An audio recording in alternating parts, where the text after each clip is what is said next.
Hi and welcome to another video. This week I thought I would go over some of the things I use as a base layer for colored pencils.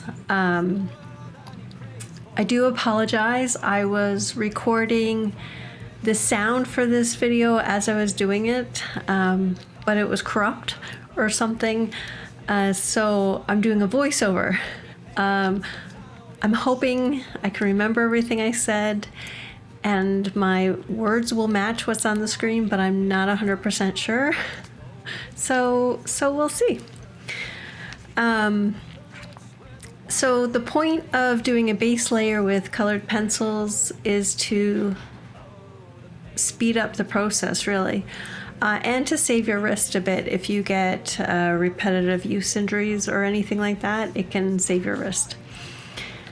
So in this flower, I have 7 petals, and the first 2 petals I'm going to use a base layer of alcohol markers. I'm using Copic. The brand doesn't really matter.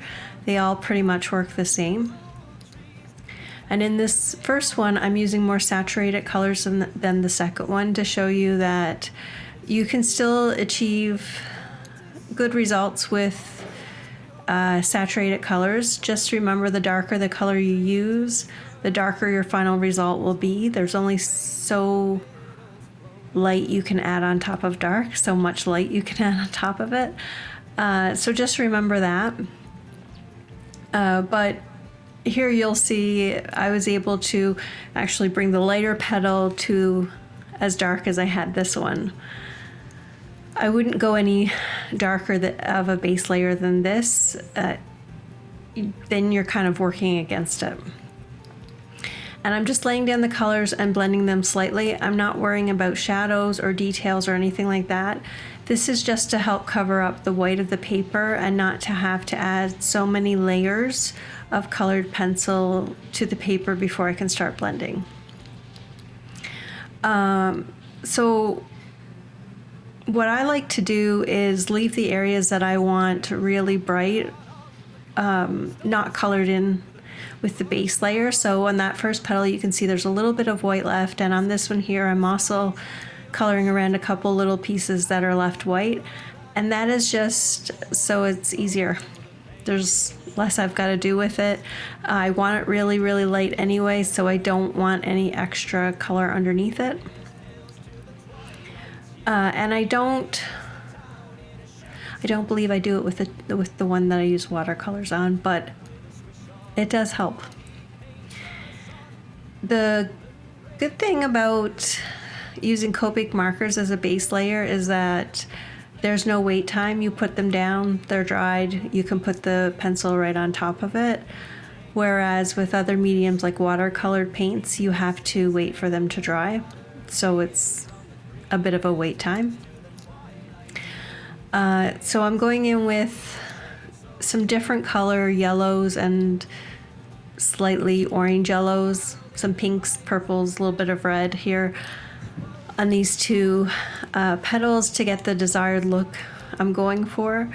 And I'm stacking these colors on top of one another. I'm blending them together like that, but I'm not pushing very hard at all.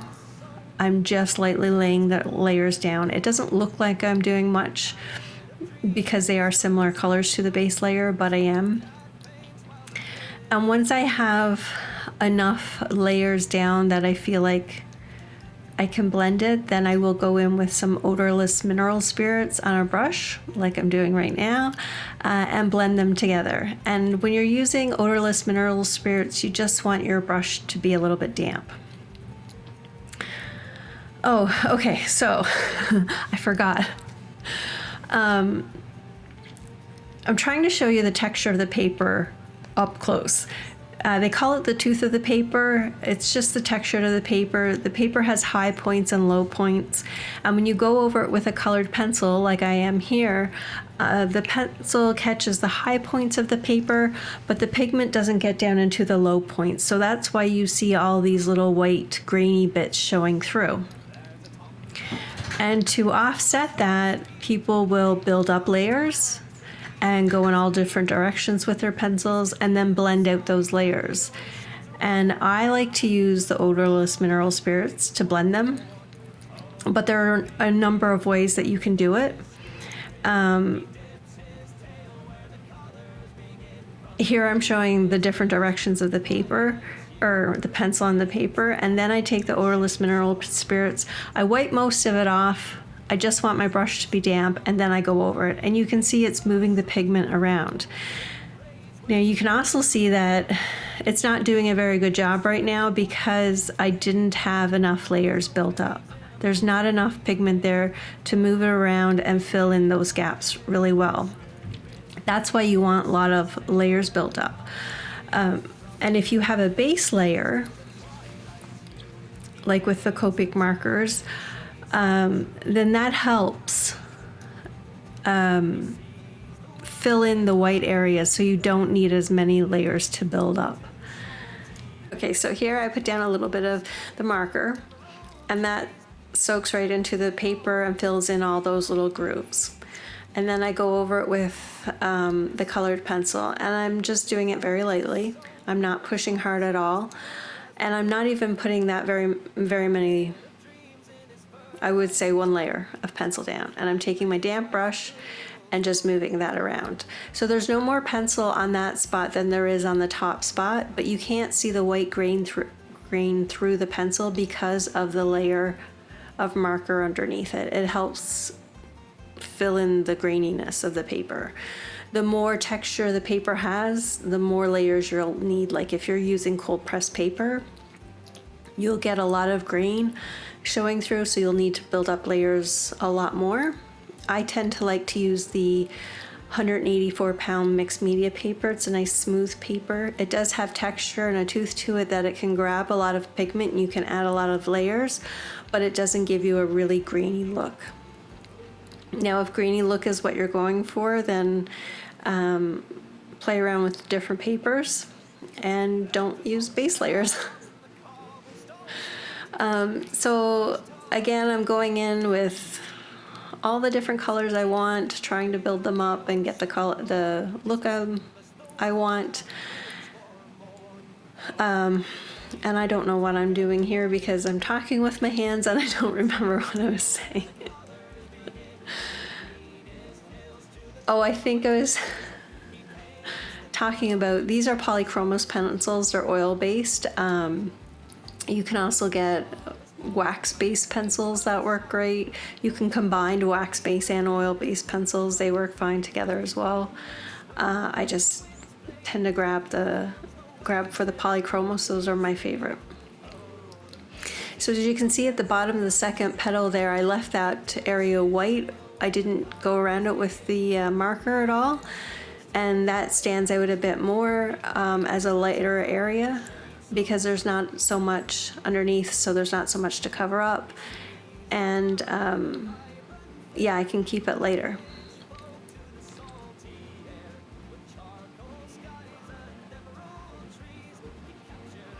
And for these 2 petals, I don't fully finish them until all of them are done.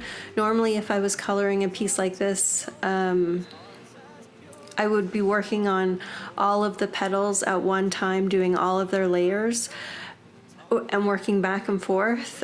That way, as I'm blending that out with the mineral spirits, I have somewhere else to move on to while that dries on one petal. And it also helps keep things consistent and cohesive, a more balanced look. But here I wanted to try to show you left to right with the different base layers instead of all over the place. I thought that would be more confusing to show you how it would normally work. So these next 2 petals, I'm using watercolor as their base, and this one here, the bottom is quite saturated. It is fully filled in. I don't know why, but I don't leave any white spaces with these 2 petals. And again, I do put some purple on the top, and you don't have to do that. I kind of did that with both the markers and the watercolor, and I do it with the pastel pencils as well. It's not necessary. You can, and it can help you plan out your colors a bit, and if you don't like it, well, you're going over it anyway. You can also use the shade colors, like the yellow, the complementary color to yellow for the shade, instead of like this magenta purple color. And that will help establish where your shadows will be and kind of affect the yellow that's going over top of it and help create a bit of a shadow. The more layers you add, the less that initial layer is going to show through. And then the second one, I tried to add a yellow that is slightly different than the first one. I think the first one was a bit more of a limey, no. It was just a lighter lemony color. And this one I keep it all yellow. I don't put the magenta on the top, so you can see at the end, you will see, it's hard to pick out what the base layer was under each petal. And by adjusting my layers of colored pencils and the colors I use on them, I'm able to get them all to look the same. If I stuck exactly with the same colors on each petal, they might come out slightly different because of the layers underneath. But I wanted to show you that it looks great no matter what the base layer is. The point of the base layer is to speed up the process for you, really. And if you allow it to show through, it will, and it will change the look of your final result. That's not what I went for here. I went for kind of a solid coverage, just because that was what I did. There was no other reason for it. I did do the middle of the flower and the stem with watercolor. I don't finish those with colored pencil in this video. I just leave them as watercolor. And they're cute the way they are, I guess.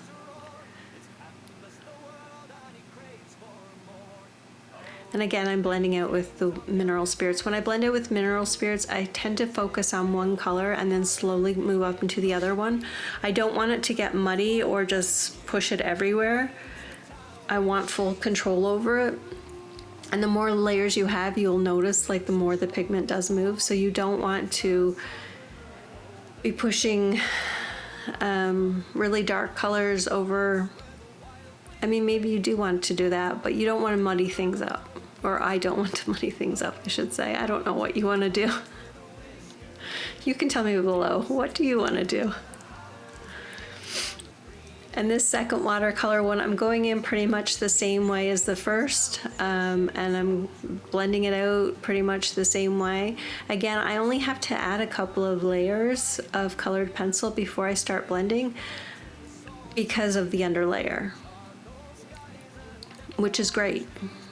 If you've done a lot of colored pencil work before, you know it is a really slow medium. If you haven't, I will warn you, I love it. It's my favorite thing to work with, but it is a slow medium. And it can be hard on the wrist over time, the more you do. So anything that can help save your wrist, in my book, it's a win-win.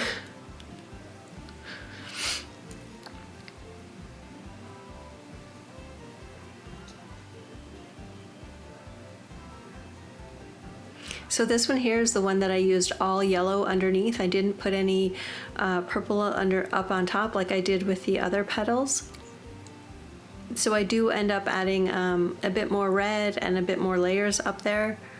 Not many though, just a couple to kind of even it out and make it look more similar to the other petals around it.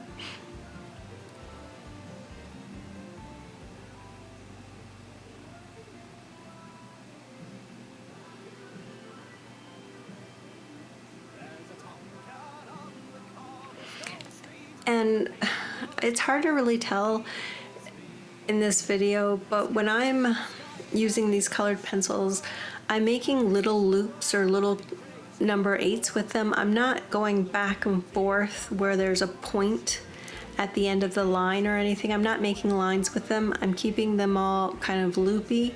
That will give you a much smoother blend and look, you won't get any really kind of sharp, weird edges.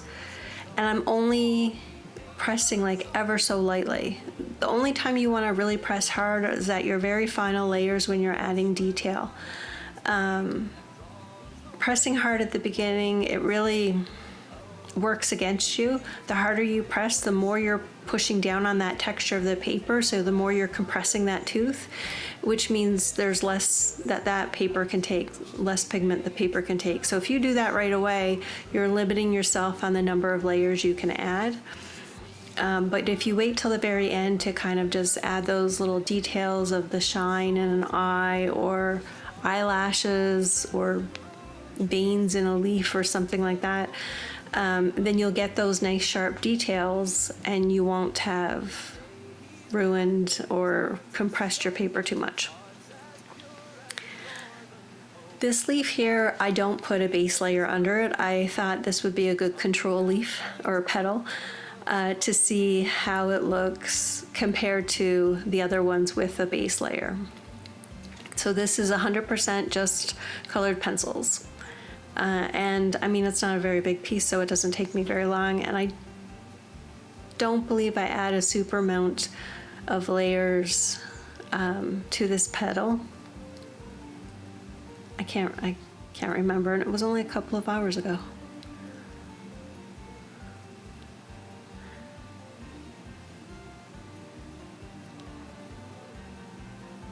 And I do have to adjust my colors a little bit with this one as well, especially for the shadow areas. I have to use a bit of the darker kind of mauvey brown. I don't even know what their colors are named. But I do have to adjust the colors a little bit just to get the consistency in all of the petals. Because again, what's underneath or what's not underneath them will affect it. And this one would have been way too light with just the white paper underneath. It would have been very pinky and more washed out looking than the rest. And I wanted that saturation and vibrance with it, the same as the other ones. So I did have to adjust my colors a little bit. You can see all the different pinks and that there on my table, and that's why.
You don't see me do it in this video, but every time I use the odorless mineral spirits, once I'm done blending with it, I do put it back in the jar, clean off the brush and wipe it off to make sure all of the pigment is off the end of that brush. The next time I use it, I don't want any leftover pigment sitting on the brush to muddy up the area that I'm working on, because it might be something completely different. So that's just something to keep in mind. And you just want your brush ever so damp. You don't want it sopping wet with the odorless mineral spirits. That's a mouthful. So I did have to wait for that layer to dry before I could go back in there and add more colored pencils. Technically, you could go back in there right after you blend it out with the mineral spirits, but it's like the end of your pencil will kind of melt into it. It's a solvent, so that is what it does. And you kind of lose control of the colored pencil and the pigment a bit, so it's not always a good idea. There is a time and a place for it, for specific techniques and that, but generally speaking, you want to wait for that layer of the mineral spirits to dry first before you go back in there with your colored pencils.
And this is where my cat Bug comes and makes an appearance. He loves to try to help me out.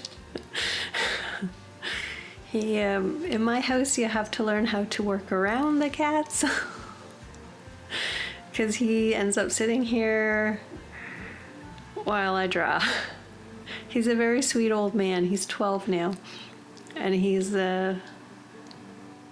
gotten very silky the last little bit. I thought he was just gonna stay for a minute, but he didn't.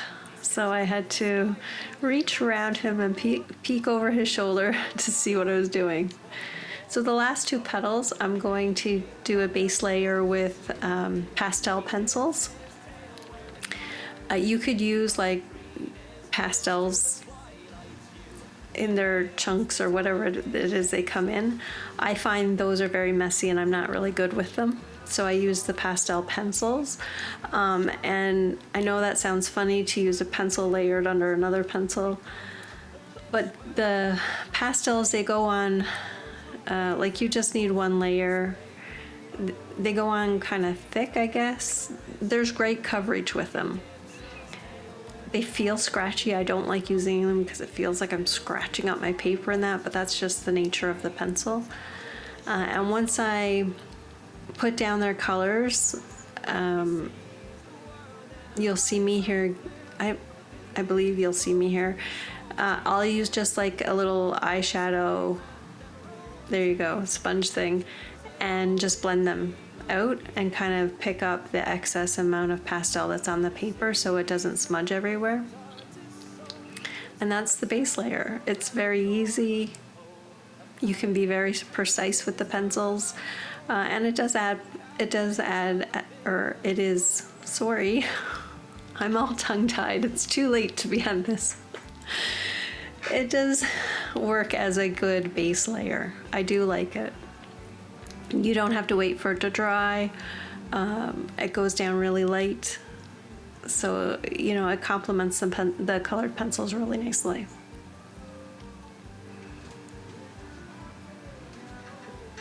I will say though, there's not, as far as color variety goes, there's not that much variety. I have two small sets of pastel pencils. I think both sets have just 12 in each, and I haven't come across any larger sets than that.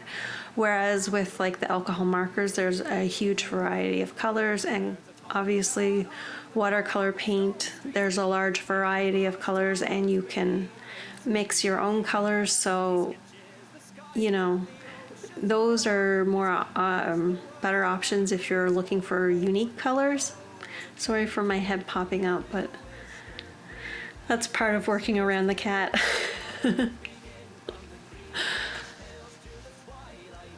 And again, I complete these last two petals the same way I did the other ones. Similar colors, not exactly the same because this is a much lighter layer underneath. but very similar colors and very similar ways. Just trying to keep the petals looking consistent in their colors and their forms.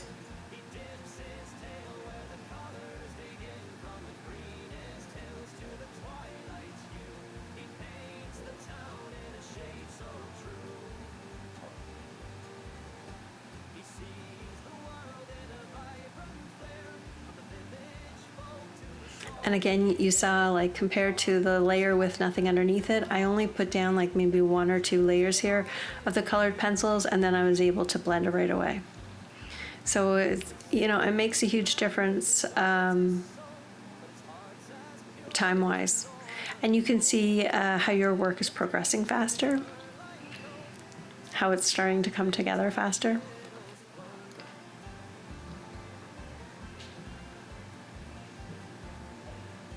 So here I'm starting to hold up the paper a bit. I'm starting to get a bit of bloom. I've heard everybody call it wax bloom before. These pencils are oil-based, so there's no wax in them, but the same thing happens with them. I think it's just the binder in the pencils. It builds up and kind of makes gives you a glare off the paper when you look at it from a certain angle. So then you have to look at it like directly straight on, not at an angle. And there are lots of tips and tricks to kind of reduce that from happening, or kind of take it back a little bit when it does happen. If that's something you're interested in, I can do another video about that. Let me know in the comments below. Is that something you'd like to see? So here I'm trying to show you that bloom, but I can't get it to the camera to pick it up at all. It's weird. But trust me, it's there. Yeah. It feels really nice and smooth when it's done. I always have to touch it. I don't know why. But none of it rubs off on your fingers, which is nice too. So this is pretty much the finished flower. So the 2 petals on the left had a base layer of the alcohol markers. Then the next 2 petals in the middle had a base layer of watercolor pencils. Then the next one had nothing underneath, and the last 2 had pastel pencils. So if you look at this as a whole, they don't look that different. The color choices that I had to use were slightly different for them depending on how dark and saturated the base layer was. But overall, I mean, they were very similar. It was just slight adjustments. And if you were using a base layer, you would probably use the same medium underneath your whole piece, so you wouldn't have to worry about that. It was just for this particular piece. I do go back and add some shadows behind it. I couldn't help myself. So for me, these are my 3 preferred base layers: the pastel pencils, the watercolor paint, and the alcohol markers. There are a lot more out there. If you use something different, let me know what you use. I don't have anything else here to use. These are the ones I use, and these are the ones I have. But I would for sure try something else out. Just let me know what you use, and I'll try it out. Or if you're brand new and you haven't used them before, let me know. Is this something that you think you'll try? Anyways, until the next one, be kind to yourself and to your art. And thank you so much for watching. I so appreciate it. If you like this video, give it a like, leave me a comment, share it, subscribe, do all the YouTube-y things that helps a channel grow. Thank you again. Bye.